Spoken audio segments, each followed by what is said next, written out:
하나님이여, 내 마음이 확정되었고 내 마음이 확정되었사오니 내가 노래하고 내가 찬송하리이다. 내 영광아 깰지어다. 비파와 수금아 깰지어다. 내가 새벽을 깨우리로다. 아멘. 만복의 근원이 되시는 하나님 아버지, 오늘도 귀한 하루를 우리에게 허락하심에 감사를 드립니다.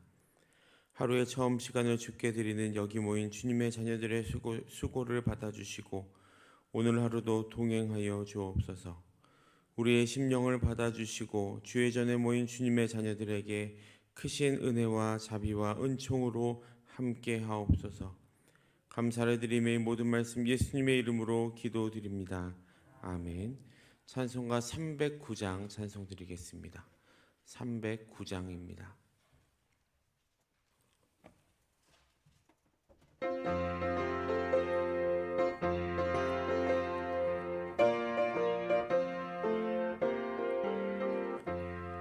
목마른 내 영혼 주가 이미 허락한 그 귀한 영생수 주여 갈망합니다. 그 약속 따라서 힘써 간구하오니 오 주여 내 기도 어서 들어주소서. 예수의 사랑 예수의 사랑 바다 물결같이 내게 임하니 영광의 물결에 온전히 쌓여서 내 영혼의 기쁨 한량 없도다.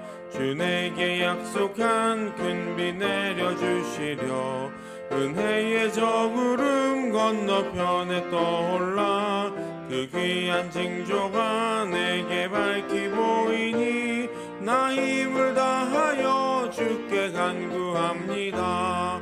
예수의 사랑 예수의 사랑 바다 물결같이 내게 임하니 영광의 물결에 온전히 쌓여서 내 영혼의 기쁨 한량 없도다. 은혜의 소낙비 지금 흡족히 내려 구원의 큰 강물 흘러차고 넘쳐서 내 추한 모든 죄 모두 씻어버리니 나 지금 은혜를 충만하게 받았네. 예수의 사랑 예수의 사랑 바다 물결같이 내게 임하니 영광의 물결에 온전히 쌓여서 내 영혼의 기쁨 한량 없도다. 그 차고 넘치는 주의 은혜의 물결 힘차게 밀려와 내게 만족합니다. 오 할렐루야로 주를 찬송하오니 내 맘의 기쁨이 항상 충만함이라. 예수의 사랑 예수의 사랑 바다 물결같이 내게 임하니 영광의 물결에 온전히 쌓여서 내 영혼의 기쁨 한량 없도다. 아멘. 438장입니다. 438장 찬송 드리겠습니다.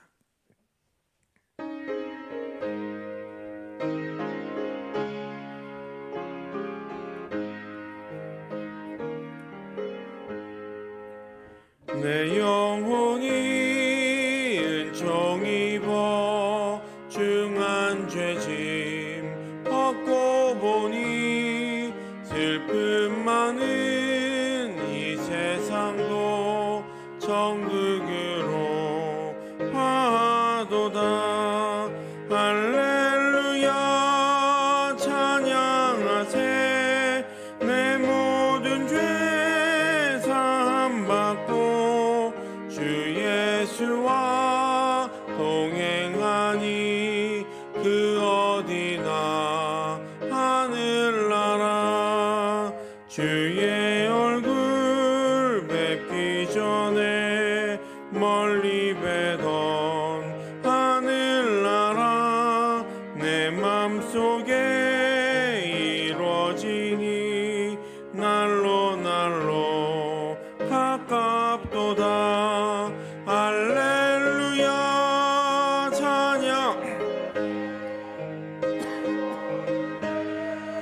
사함받고 주 예수와 동행하니 그 어디나 하늘나라 높은 산이 거친 들이 조막이나 궁궐이나 내 주 예수 모신 곳이 그 어디나 하늘나라 할렐루야 찬양하세 내 모든 죄 사함받고 주 예수와 동행하니 그 어디나 하늘나라.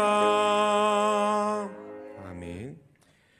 오늘 우리가 함께 나눌 말씀은 마태복음 14장 13절부터 21절까지의 말씀입니다.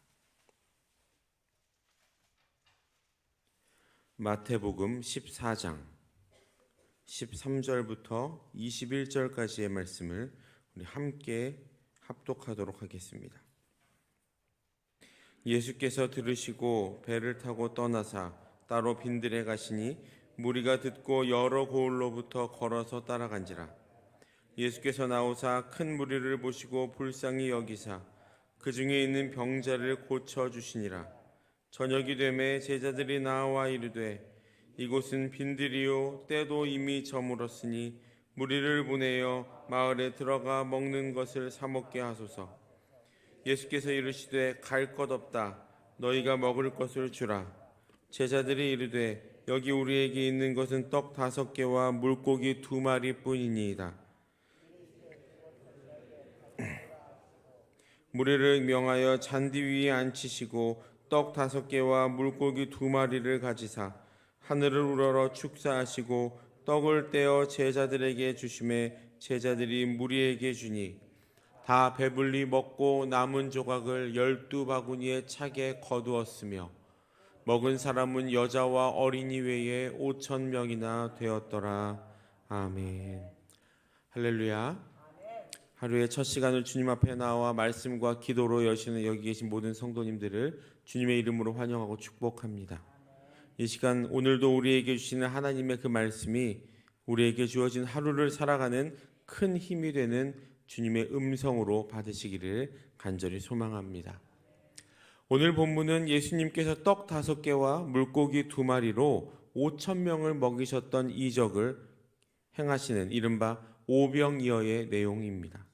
우리가 잘 알고 있는 내용이기도 하고 또 모든 복음서에 다 등장할 만큼 예수님의 사역에 있어서 매우 중요하고 또 꼭 기억해야 할 사건이기도 합니다. 예수님은 이 사건을 통해서 자신의 어떤 신적인 권능을 드러냄과 동시에 예수님을 따르는 자들에게 풍성한 하늘잔치를 베풀어 주셨습니다. 이제 본문을 함께 살펴보도록 하겠습니다. 오늘 본문 이전에서 예수님은 세례 요한의 죽음을 들으셨습니다. 그리고 그 소식을 들은 예수님은 13절에 나와 있는 것처럼 배를 타고 떠나가 빈들로 가셨습니다. 그렇게 따로 배를 타고 떠나 빈들로 가셨던 이유는 헤롯이 자신을 세례 요한이라고 생각하고 있었기 때문으로, 물론 죽음을 두려워하신 것은 아니지만 자신의 죽음이 아직 이를 때가 아닌 것을 알고 계셨기 때문이었을 겁니다. 그렇게 무리를 피해 한적한 곳으로 가려고 하셨지만 사람들은 예수님을 그냥 두지 않았습니다. 여러 고을로부터 많은 무리들이 찾아왔다라고 성경은 말하죠. 그렇게 사람들이 예수님께 몰려들었던 이유는 아마 각자의 자신의 어떤 절박한 심정 때문이었을 겁니다. 또한 세례 요한의 죽음 이후에 영적인 지도자가 없어지므로 목자 없는 양처럼 이제 예수님을 자신들의 목자로 삼고자 하기 위함이었을 수도 있습니다. 그렇게 목자 없는 양과 같은 그 사람들을 보시는 예수님의 마음은 14절에서 우리가 볼 수 있는 것처럼 이렇게 나타나 있습니다. 예수께서 나오사 큰 무리를 보시고 불쌍히 여기사 그 중에 있는 병자를 고쳐주시니라. 예수님은 영적인 돌봄과 인도를 받지 못하는 무리들을 위해서 그들의 필요를 채워주시고 또 병자들을 치료해 주셨습니다. 이렇게 예수님께서 기적을 행하신 가장 큰 동기는 사람들을 불쌍히 여기는 마음이라고 오늘 본문에도 나와 있죠. 불쌍히 여겨서 그들을 치료해 주셨다라고 말입니다. 그렇게 긍휼히 여기는 그 사랑이 우리의 생명을 살리고 우리의 필요를 돌보심으로 나타내주고 있는 겁니다. 그렇게 예수님은 사람들을 고쳐주셨습니다. 하지만 저녁이 되자 문제가 발생합니다. 그 문제가 무엇이었습니까? 먹을 문제였죠. 그렇게 예수님 주변으로 사람들이 모이고 시간이 흘러서 저녁이 되자 제자들은 사람들을 돌려보내서 먹을 것을 사 먹게 하자라고 예수님께 제안을 합니다. 아마도 이른 시간부터 예수님의 사역은 시작됐을 거고 그때부터 모임 사람들은 어쩌면 한 끼도 먹지 못했을 겁니다. 사람들뿐만 아니라 제자들도 이와 마찬가지였을 겁니다. 심지어 그들이 당장 구할 수 있는 음식이라는 먹을 것이라곤 떡 5개와 물고기 2마리밖에 없었습니다. 요한복음에 따르면 이것을 한 아이가 가지고 있었다라는 것을 보면 이 양은 어쩌면 이 아이가 한 번 먹을 만한 그런 양이 될 수도 있습니다. 그만큼 크지 않은 양이었다라는 말입니다. 지금 상황에서는 이 양은 아무런 해결책도 되지 않을 것 같은 이 문제에 대해 제자들은 사람들을 돌려보내서 각자 마을에 들어가서 스스로 음식을 사 먹고 다시 오든지 집으로 가든지 하게 하자라는 제안을 낸 것입니다. 이 상황에서 제자들의 제안은 허황된 것이 아니고 아주 합리적이고 타당한 제안이었습니다. 우리 중 누군가가, 여러분들 중 누군가가, 저와 여러분들 중 누군가가 예수님의 제자로서 그 자리에 있었다 할지라도 아마 비슷한 방법을 제시했을 겁니다. 또한 그런 대책을 가서 좀 사 먹게 합시다라고 하는 대책을 내놓았다고 해서 믿음이 없다, 예수님을 과소평가하지 마라, 또 이런 조롱을 받을 이유도 없습니다. 그만큼 당연한 것이었다라는 거죠. 이 계획 자체에는 이 제자들이 예수님을 믿지 않은 어떤 불신앙적인 요소가 있었던 것도 아니고 스스로 아무 일도 하지 않으면서 이적만 바라는 이상한 일도 아니었습니다. 이처럼 제자들은 자신들에게 할 수 있는 한 최선을 다해 대책을 세운 것이죠. 하지만 예수님은 이 상황에 대해서 제자들도 그 누구도 알지 못하는 큰 일을 계획하시고 그것이 우리가 알고 있는 그 오병이어의 기적입니다. 이 적은 양의 식사, 어쩌면 어린아이 한 명의 식사와 같은 그런 아주 적은 양을 가지고 그것에 축사하셨고 떡을 떼어 나눠 주시기 시작하셨는데 성인 남자만 계산해서 약 5,000명을 먹이는 이적이 일어난 것입니다. 인간적인 생각으로 많은 사람들은 어떻게 이런 일이 일어날 수 있는가 의문을 품고 어떤 합리적인 설명을 시도하기도 했습니다. 예를 들면 이런 겁니다. 이렇게 식사를 준비하려고 하는데 마침 그 주변으로 이 아라비아의 어떤 큰 상인들이 지나가고 있었고 그 상인들에게 먹을 것을 사왔다 이런 연구를 하는 사람들도 있습니다. 하지만 말이 안 되는 것은 잘 알고 계실 겁니다. 상인들이 지나가고 있었다고 해도 지금 이 자리에 있는 사람들은 21절에 나와 있는 것처럼 여자와 어린이 외에 5,000명이었습니다. 즉 성인 남자 1명 기준으로 5,000명이고 여자와 어린아이까지 더하면 훨씬 더 많은 인원이 그 자리에 있었다라는 말인데 지금도 그렇지만 그 정도가 되는 사람들에게 음식을 먹이기 위해선 엄청난 양의 음식과 또 돈이 필요하겠죠. 아무리 큰 상인이라고는 하지만 그런 양을 가지고 다닐 만큼 큰 상인들은 없습니다. 이처럼 사람의 생각의 틀에 하나님을 끼워 맞추면 이렇게 앞뒤가 맞지 않는 일들이 가끔 발생을 합니다. 스가랴서 8장 6절에는 이런 말씀이 기록되어 있습니다. 만군의 여호와가 이같이 말하노라. 이 일이 그날의 남은 백성의 눈에는 기이하려니와 내 눈에야 어찌 기이하겠느냐. 만군의 여호와의 말이니라. 사람이 보기에는 말도 안 되고 사람의 경험과 한계를 벗어나는 일일지라도 사람이 보기엔 너무 희한한 일일지라도 하나님에게는 아무것도 아니다라고 이 스가랴 선지자는 말하고 있는 겁니다. 이 오병이어의 기적도 마찬가지입니다. 그렇게 자신의 눈앞에서 놀라운 일들이 벌어진 것을 바라본 제자들의 마음은 어땠을까요? 사실 예수님은 제자들이 가져온 이 떡들, 또 이 물고기가 없었더라도 그 자리에 있는 많은 사람들을 먹일 만큼의 놀라운 능력을 행하시기에 부족함이 없으신 분이죠. 하지만 예수님은 굳이 제자들에게 물으셨고 제자들에게 그것을 찾아서 가져오게 하셨습니다. 그 이유는 이 놀라운 사역에 제자들이 동참할 수 있게 하시기 위함이었습니다. 다시 말해서 예수님께서 제자들에게 동역의 손을 내미셨다라는 의미입니다. 그렇게 함으로써 제자들은 예수님의 그 구원 사역에 동참할 수 있게 되었고 그 이적의 현장에 함께 참여하는 특권을 누리게 된 것입니다. 인간적인 생각과 가치관과는 완전히 반대되는 예수님의 말씀에 의구심을 버리고 의심을 버리고 순종함으로 그 예수님의 말에 순종함으로써 그 놀라운 기적과 놀라운 이적을 자신들의 눈앞에서 경험하게 된 것입니다. 이것은 그리스도인으로 오늘을 살아가는 우리에게도 동일하게 적용이 됩니다. 하나님은 우리를 오늘도 동역자로 부르십니다.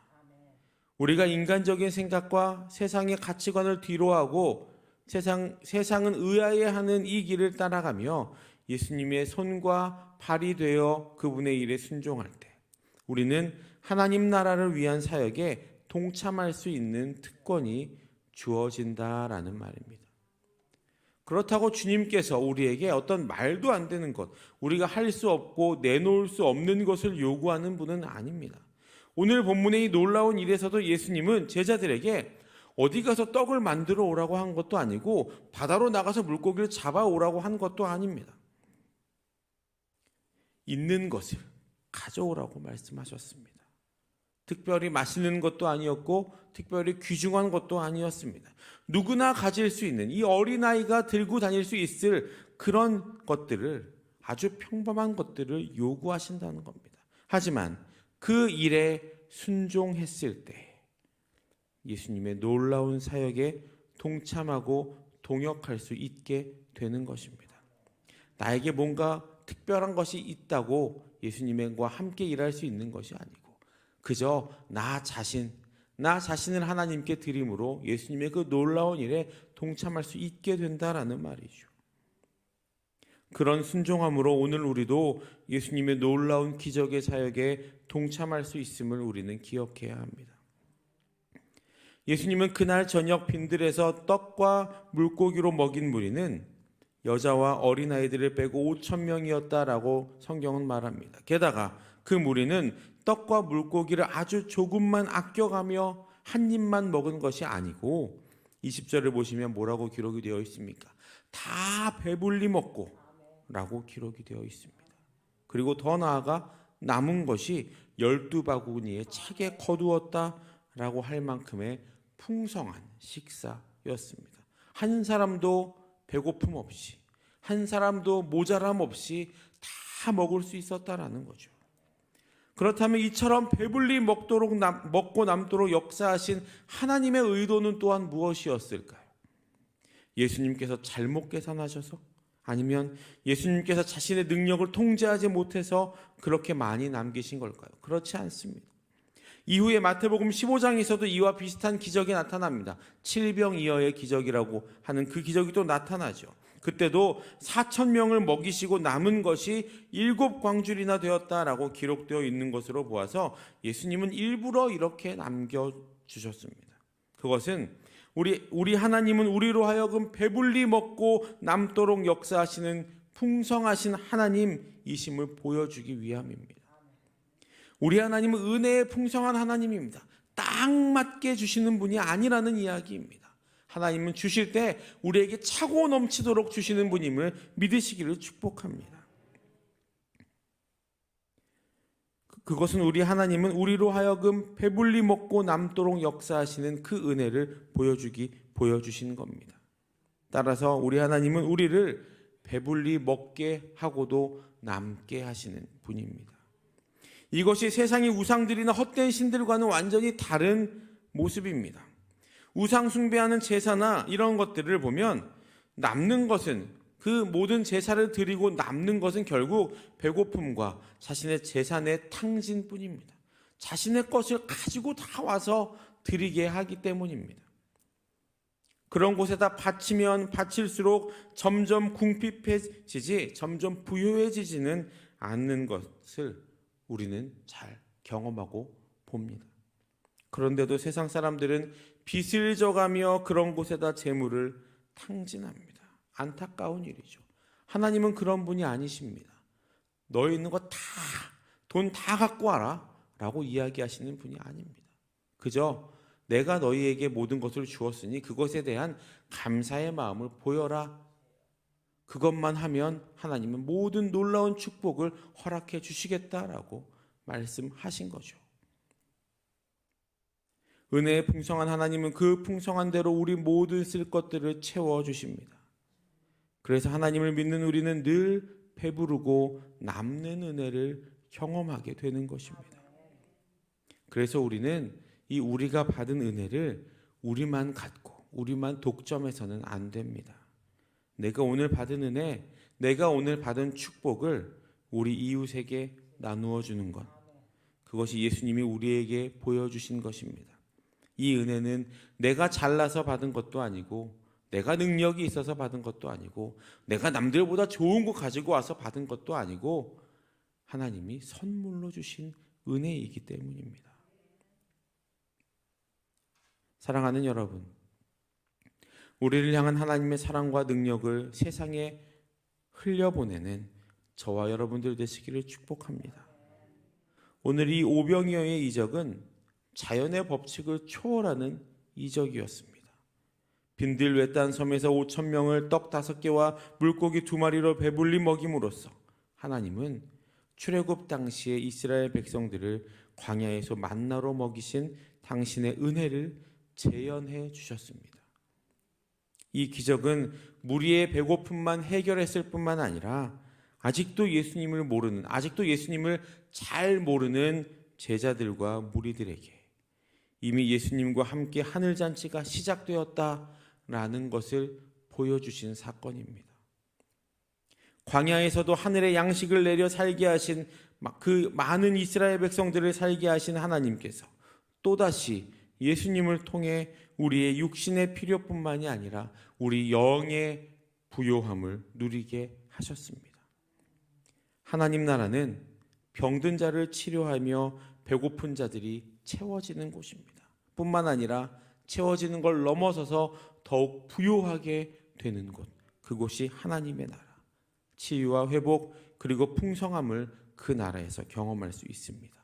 그 하나님 나라가 어디입니까? 저 천국을 말합니까? 궁극적으로는 저 천국이 맞습니다. 하지만 누가복음에서 예수님은 하나님 나라에 대해서 뭐라고 말씀하십니까? 하나님 나라는 볼 수 있게 임하는 것이 아니요 또 여기 있다 저기 있다고도 못함이니 하나님 나라는 이미 너희 안에 있느니라 라고 말씀하셨습니다. 우리가 아까 찬양했던 찬송가 438장에 어떤 가사가 있습니까? 높은 산이 거친 들이 초막이나 궁궐이나 내 주 예수 모신 곳이 그 어디나 하늘나라.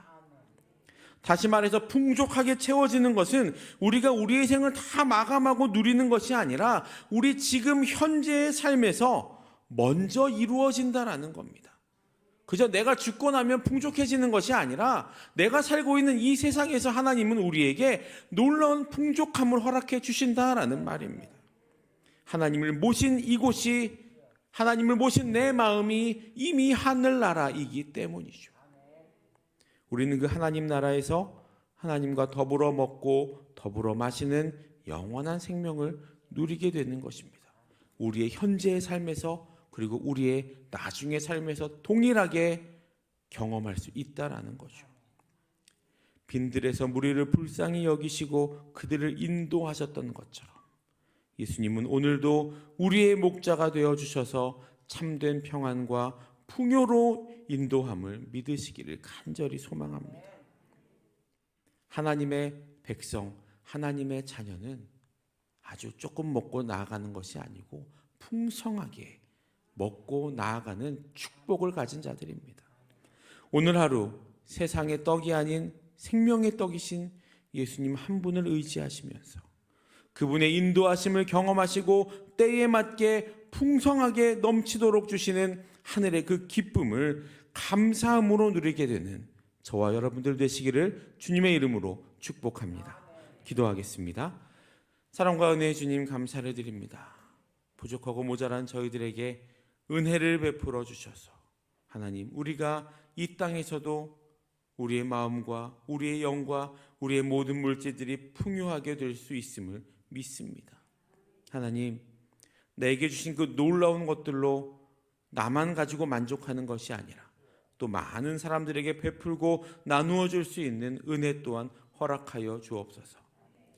우리에게 사랑의 마음을 회복시켜 주시고 우리가 사랑의 눈으로 내 가족을, 내 이웃을, 이 나라를, 열방을 바라볼 수 있는 은혜도 허락하여 주옵소서. 그래서 내게 있는 작은 것을 하나님께 드렸을 때 하나님, 이 오병이어의 놀라운 축복이 일어날 수 있음을 믿습니다. 하나님, 내가 그 떡 5개와 물고기 2마리를 드린 어린아이의 심령이 되게 하여 주옵소서. 지금도 육신의 어려움을 가지고 있는 많은 환우들이 있습니다. 주님, 이 시간 그 육신의 어려움과 마음의 어려움 가운데 손얹어 안수하여 주셔서 그 모든 아픔들이 회복되게 하시고 그 아픔이 오히려 기쁨이 되어 주님 앞에 나오기에 부족함이 없는 은혜가 있게 하여 주옵소서.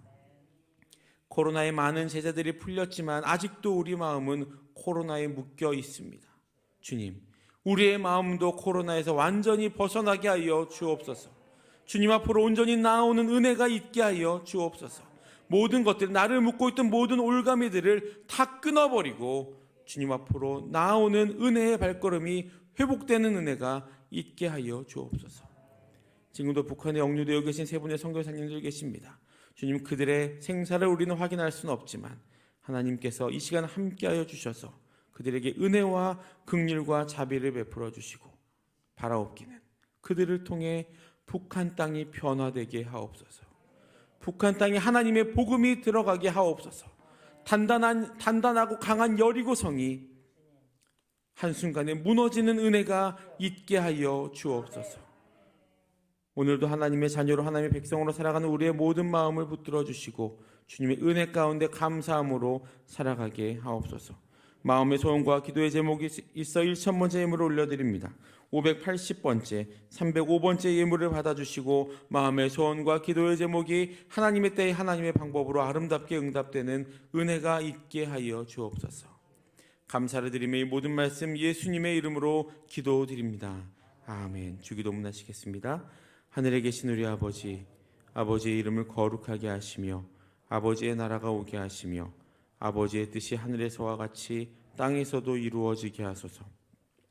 우리에게 일용할 양식을 주시고 우리가 우리에게 잘못한 사람을 용서하여 준 것 같이 우리 죄를 용서하여 주시고 우리를 시험에 빠지지 않게 하시고 악에서 구하소서. 나라와 권능과 영광이 영원히 아버지의 것입니다. 아멘.